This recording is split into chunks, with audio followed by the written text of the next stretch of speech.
Ladies and gentlemen, boys and girls, children of all ages, this is the Jolting Joe Sports Show.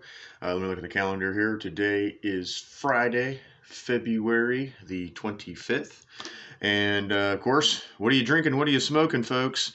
And I'm inside today because it's cold here. But I was at Mardi Gras down in Galveston, Texas. And this is what I smoked last week. I'm going to smoke another one this week. Actually, tomorrow. This is what I'll be smoking. But this is the LFD, La Fleur Dominica.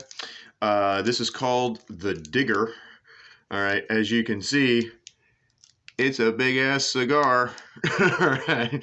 This is a good 3-hour smoke if you do it right. All right, depending on how hard you're sucking. But I'll get you. There you go, the LFD. And like I said, it's called the Digger. My friends, we nicknamed it the Diggler after Dirk Diggler of Boogie Night fame because it's about that long. All right. So that's what I'll be smoking tomorrow. And then what are we drinking? It's like 10 o'clock right now. I don't care. How about some Glenfiddich single malt, 14-year-old, but aged in bourbon barrels? Yeah, check that out. There you go. Ooh, yeah, Glenfiddich. Ooh, yeah, good stuff. Good stuff. All right, so let's crack this bad boy open. Got my nice big ice cube there. So let's we'll fill it. Ah, nice healthy pour. At least 2 or 3 fingers. All right. So, first of all, to those in the Ukraine right now, Godspeed and fuck Putin. So there you go. All right. All right. Well, last week did the Super Bowl recap, and I don't know. We're gonna fly by the seat of our pants today. I really don't have anything kind of really on the agenda per se. We'll sit here. Maybe I'll just go through Twitter and see if there's anything fun right now that's out there. So first of all, number one, the lockout. There we go. So they started meeting this week, the owners and the players. It's kind of complicated, but basically it all comes down to money. The players essentially want a bigger piece of the pie. Who can blame them? The owners feel like they've given the players too much over the last couple of CBAs, so they're digging in their heels and they don't want to go as far as the players do. So it's the typical case of millionaires versus billionaires. Yay! And we're all get screwed because of it. All right, so we'll see what happens. Now, minor league baseball is not Major League Baseball, so the minor league season will happen no matter what. And then we'll see what happens with the lockout. Now, the owners are saying that if an agreement is not in place by this Monday, that then they will start postponing games, that they will start canceling games. And basically, they're going to cancel them, not postpone them, because there's going to be no way to make them up. All right, they're going to just fit in whatever it is that they're going to be able to do. So if we lose the entire month of April, however many games that's going to be, we'll just say 25. There's 30 days in April. We'll give everybody 5 days off. If we're going to miss 25 games in April, then those 25 games are just gone. So you can subtract the 162 from the 25 or the 25 from the 162, and that'll be how many games they end up playing. So they might only play 130 some odd games. All right, so that's kind of where everything stands now. But right now, nobody's moving, nobody's negotiating. As far as that goes, it's just a clusterfuck. All right, just to be completely honest with y'all, and we don't know if we're gonna get a baseball season at all. Don't know. We just don't know. So we'll see. We'll see what happens with that.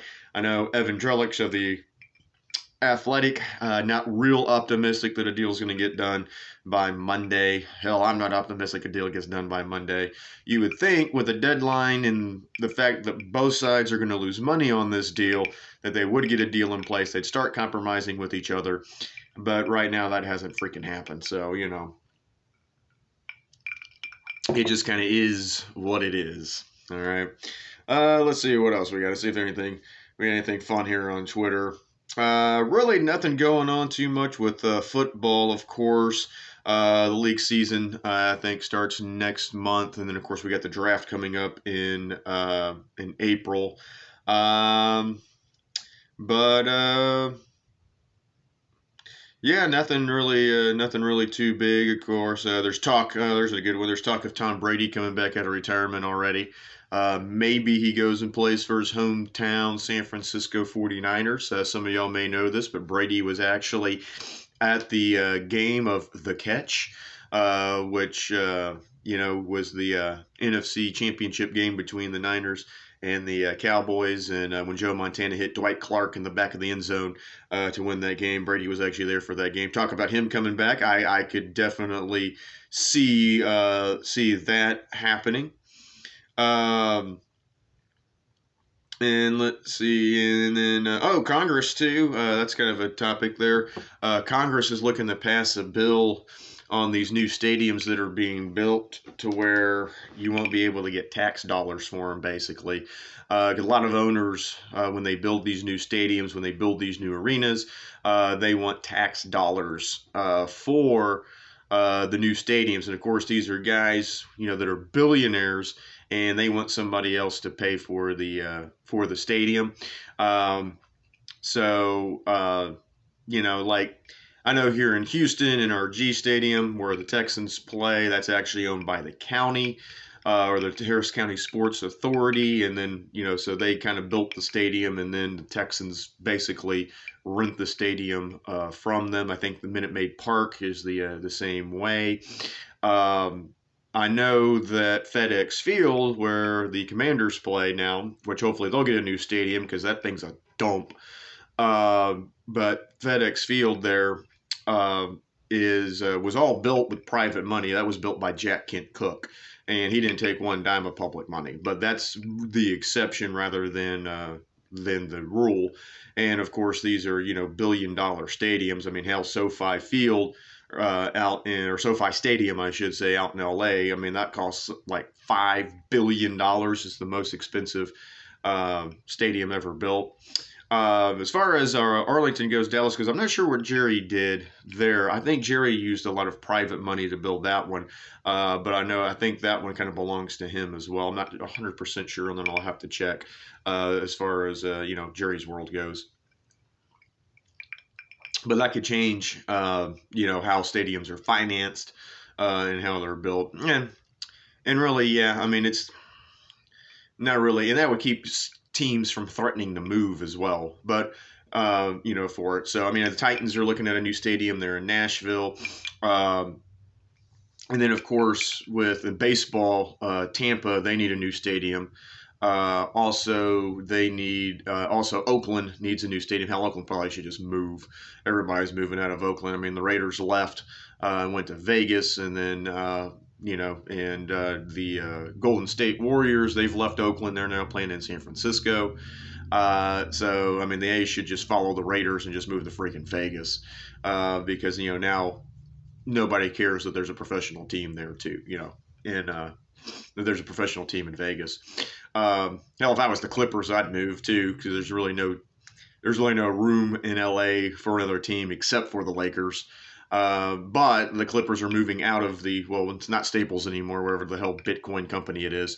But they're moving out of Staples to the old Forum, and they're renovating that, so that's where they're going to end up playing, so they don't have to share an arena with the Lakers.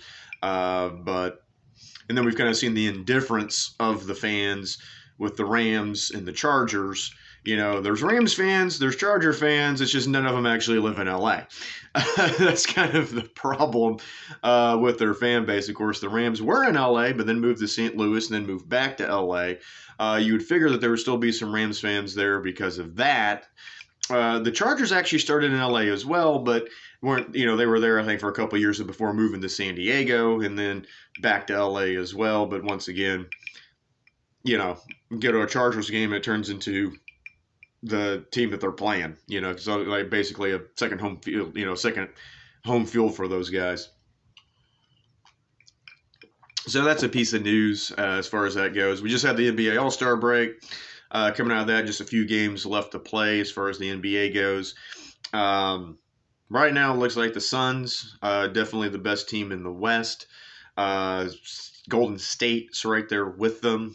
Of course, Philadelphia made the big trade for James Harden. We'll see how that ends up working out with Joel Embiid there in Philly. Of course, James Harden being reunited with his general manager, Daryl Morey from the Rockets. Um, Brooklyn looks like a complete mess right now. The Lakers they look as old as they are.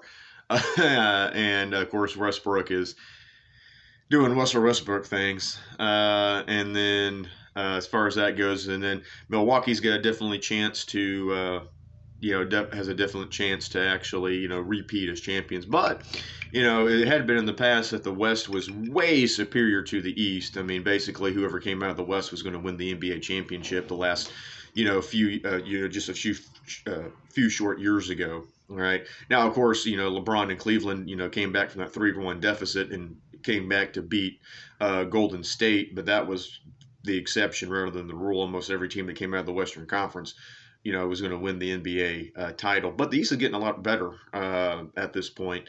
You've got Milwaukee, Chicago's coming up.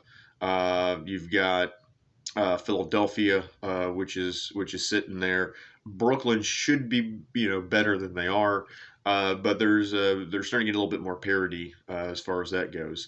But that's the kind of way sports goes. One league or one conference ends up kind of being a little bit better than the other one. Kind of seeing that with. With football right now, with the AFC just being better than the NFC, but AFC, of course, the NFC won the championship this year, won the Super Bowl this year. But there's just so many good quarterbacks in the AFC right now. I mean, you got Joe Burrow, Pat Mahomes, Josh Allen. Let's see who else. I mean, Tannehill's slightly above average, but I mean the Titan, and he's getting older, obviously. But you could probably throw Tannehill into that conversation. Let's see who else you got over there. Mac Jones should be better, and of course this will only be his second year coming into the league. You got Trevor Lawrence, who should be better, especially since now he's got Doug Peterson there in Jacksonville. He should end up being, he should improve, he should get better, and so there's just a lot. And I'm sure I'm missing somebody, but there's just a lot of damn good. Derek Carr's not horrible. For the Raiders, Justin Herbert for the Chargers, another good young quarterback. It's just the AFC is going to be loaded for a while here, man, especially with all these quarterbacks that they got. So we'll kind of see it, shaking out with that. Now, Baker was hurt this year. I'm going to kind of leave Baker out of that conversation right now. He had a couple of years, 2020, of course, he had a really good season, but the Browns made the playoffs, but this year he was just really banged up. So can Baker stay healthy and, be a good quarterback? Jury's kind of still out on that, so we'll see what happens as far as that goes. My team, of course, they're going to be looking for a quarterback. Big talk about that is trying to get a trade for either Russell Wilson, maybe Aaron Rodgers, maybe Deshaun Watson. Now, Deshaun, of course, has got all of his legal issues going on. Most of them are civil cases right now. There are a couple criminal charges that need to be filed. But Deshaun Watson does have a no trade clause, which is the whole reason he hasn't been traded yet. That one's on Bill O'Brien. Because if Deshaun Watson did not have a no trade clause in his contract, he would have been traded last year. They would have gotten rid of him before the season started. But Deshaun can nix any trade with the no trade clause, so he can basically tell Nick Caserio, the general manager of the Texans, well, I don't want to go play for the Jets, or I don't want to go play for the Giants, or I don't want to go play for the Browns, or whoever else it is. But he can say, well, let me go play in Green Bay, or let me go play in, Washington, or let me go play, wherever the hell he wants to go. Right? So really, Deshaun has all the power and all the control in this situation, because no matter how bad us Washington fans may want Deshaun, and that's strictly from a football perspective, not the moral implications of how freaky deaky and possibly is he a criminal situation, but just from a completely football standpoint, that's why Washington fans want Deshaun. He's a damn good quarterback. But the thing is, does Deshaun want to go to Washington? That is the question. Washington has also floated the possibility of trading Chase Young, which I really don't like. He was Defensive Rookie of the Year a couple of years ago for 2020. Didn't have a great 2021. Blew his knee out, blew the ACL out. He'll be coming off of his ACL injury. But at the same time, he should be back ready for the regular season. I don't like giving up somebody that's under team control essentially for the next 2 years that you're on a rookie deal. And Chase Young has the potential to be an impact defensive player. I don't know if you want to give up on him this quick, but I don't know. If the league clears Deshaun Watson, there's no criminal charges filed against him, and we end up with Deshaun Watson, and then we trade Chase Young for him, I guess that's fine. So, because that's really what Washington needs is, that and probably some more weapons. Logan Thomas is a good tight end. They just need more freaking. But he can't stay healthy. Much like crap. What was his name? The other tight end Washington had. Jesus Christ, can't remember. But anyway, he couldn't stay healthy. Couldn't stay healthy either. That was his problem. His name will pop up to me here in a second. What the hell was that? My God. Anyway, doesn't matter. So, as far as all that kind of stuff goes, let's see what else we got. Oh, the Olympics wrapped up. Ratings just. All right, that was the ratings for the Olympics. A lot of different reasons for that. Some of it was political. Some people were pissed off at China, saying that China should never host the Winter Games in the first place. That was a thing. And then, of course, you had the big time difference on top of it because, I'm here on Central Time, but it would be, 8 o'clock, 9, 10 o'clock here at night. And, it's noon the next day in China. And so, they're playing a curling match, hockey game, whatever, would start at like 10 o'clock here because it's like noon in Beijing, the next day. And but then when it's prime time in Beijing, of course it's like 4 or 5 o'clock in the morning over here. So trying to catch something live was a pain in the butt. Also, too, it was over 3 networks. I mean, you had NBC, you had USA, you had CNBC, which CNBC was mostly curling. So for us curling fans, that's kind of what we did as far as that goes. And then and then a lot of it was on Peacock, but now if you're an Xfinity subscriber, you get Peacock for free, but if not, you got to pay. It's like $5 a month because of all these damn streaming services. Because everybody started cutting the cord, and they're like, well, hey, everybody's cutting the cord. What should we do? We should start our own streaming service. And now everybody's still paying out the ass to watch shit. All right, but yeah, there a lot of stuff was on Peacock as well as far as for the Olympics. So there was all these different platforms. There was also NBC Sports, the sports app, which that used to be a channel, but now it's gone to just being an app.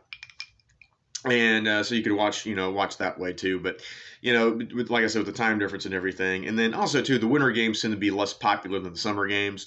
I like the Winter Games, but the Summer Games, they've just got way more variety, and there's so many sports in the Summer Games, but you've got all the team sports. I mean, you've got stuff like, handball and water polo and volleyball and beach volleyball and basketball and, stuff like that, all those, team sports. And then you got all your individual stuff, but then there's stuff like, BMX, biking and skateboarding.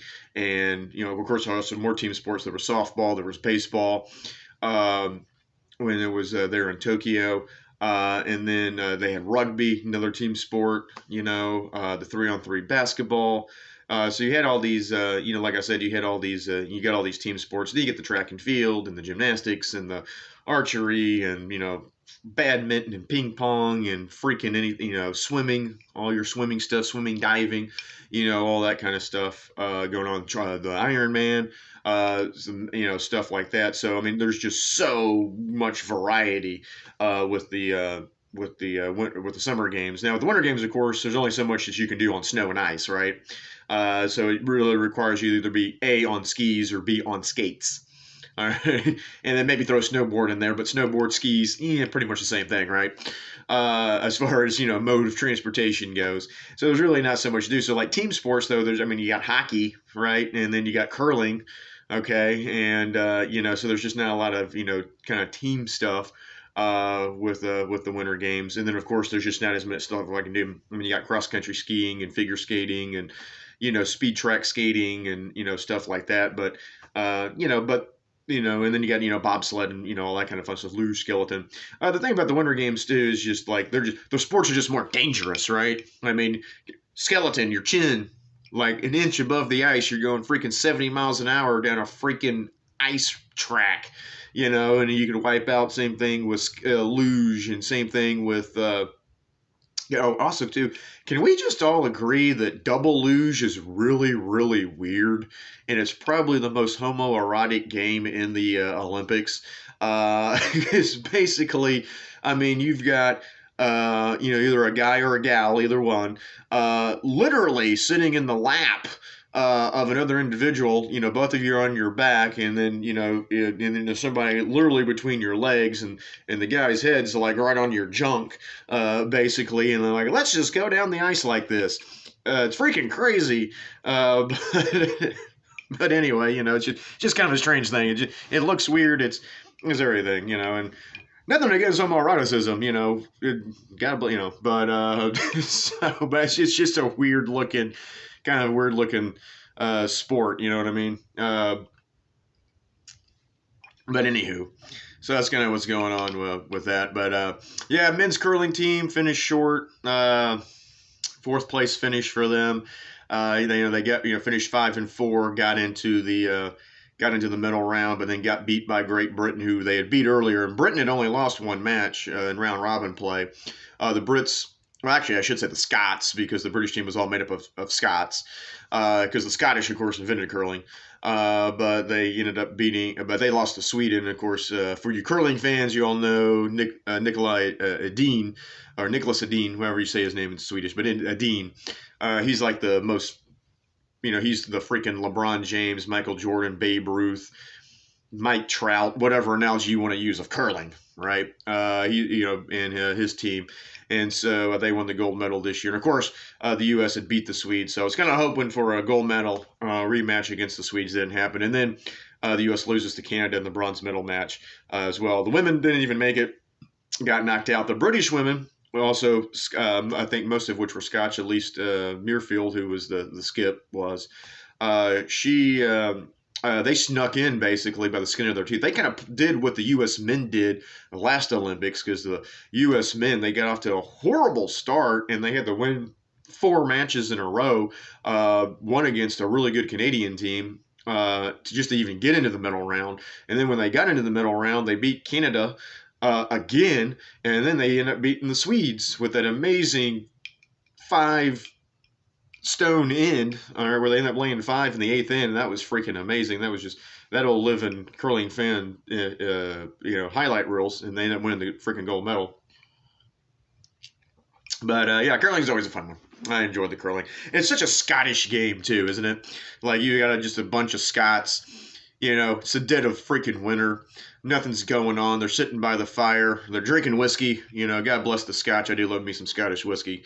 They're all sitting around. They're drinking whiskey, and that's spelled without the E, right? In Scotland, it's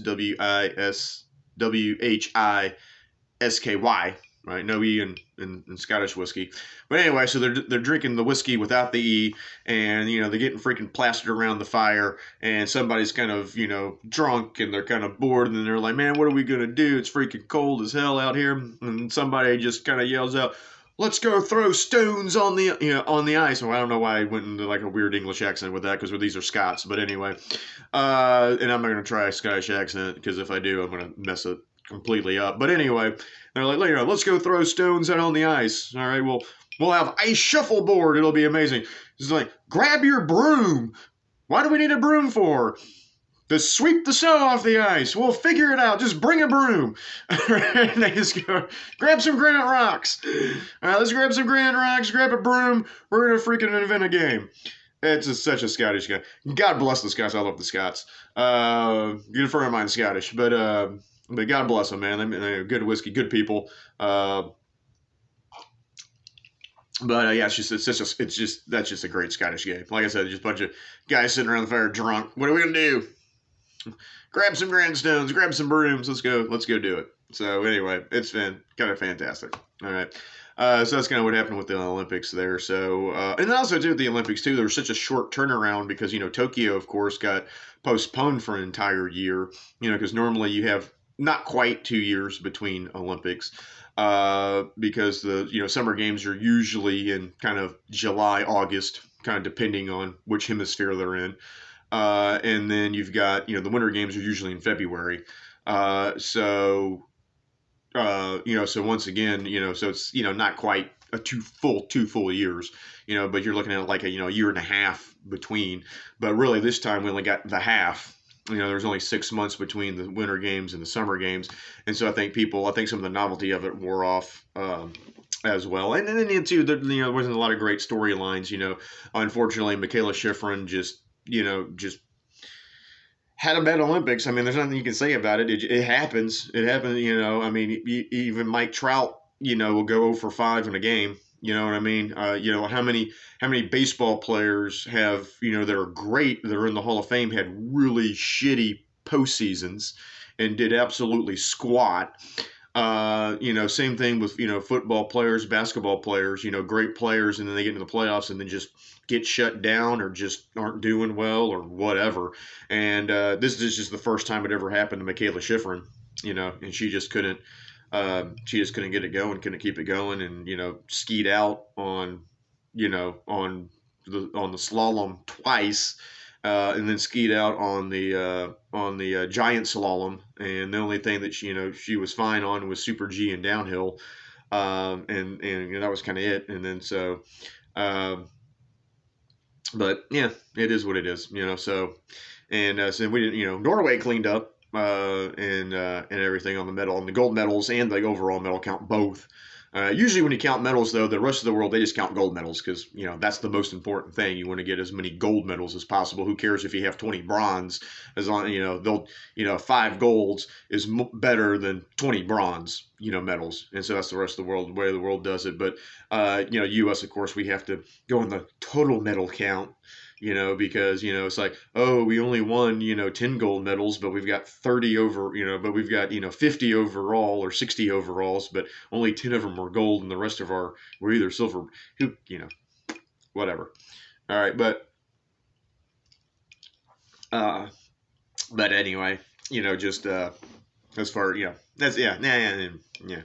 But Norway, like I said, they won, and I think the overall medal count and gold medal count, the Norway cleaned up. Those guys know how to ski and all that stuff. So, well, now we'll have a full a full Olympic cycle here, and in 2 years, in 2024, of course, the games will be in Paris, which the time difference on that won't be as bad. I know from me being here on Central Time, it's a 7 hour difference between here and Paris, which that's not horrible because you can flip on something at noon here in the States, and it's 7 o'clock, of course, in Paris. And the only kind of thing that really kind of screws that up is the afternoon stuff in Paris is going to come on here at like 2 o'clock in the freaking morning. But maybe that'll do something, and we'll get some better storylines and all that kind of stuff. So we'll just kind of see what happens with that. So, like I said, not too much going on. We do have March Madness coming up, and I think the first day of the tournament is St. Patty's Day. That'll be fun. Get freaking hammered and watch college basketball all day. That's going to be amazing. So here coming up, we'll try and get into some March Madness. We'll see what happens with baseball. Like I said, it's supposed to be Monday. Who the hell knows what's going to happen with that? I'm expecting a delay. We'll see. It might be late April. Might be May, might be Memorial Day before we start getting any baseball. We'll just have to wait and see. Who the hell knows? And then, of course, Olympics are over and all that kind of fun stuff. And then we'll see what the freak's happening with Russia and Ukraine and all that shit. So might be a while before there's a sporting event in Russia. But we'll kind of see how that goes. But anyway, I mean, that's pretty much it. Like I said today, just kind of pulling stuff out of my ass. talking about. So those are kind of some of the kind of the more of the topics. Just like I said, just sit here and talk and all that stuff. So once we get into kind of March Madness here and stuff, and next month I'm gonna try see if I can get with some of my friends and we can start doing some Zoom chats and stuff here and start getting some other folks here versus just not me in my opinion, but we can start talking to some other folks and all that stuff. So on that note, have a good weekend, everybody. Hope you enjoyed the show. And remember, you can find me on Twitter at JJ Sports Show 63. That's JJ Sports Show 63. And this has been the Jolting Joe Sports Show. We'll catch you next week. And cheers, everybody. Y'all have a good one. And happy Mardi Gras, les bon temps roulés. Hey.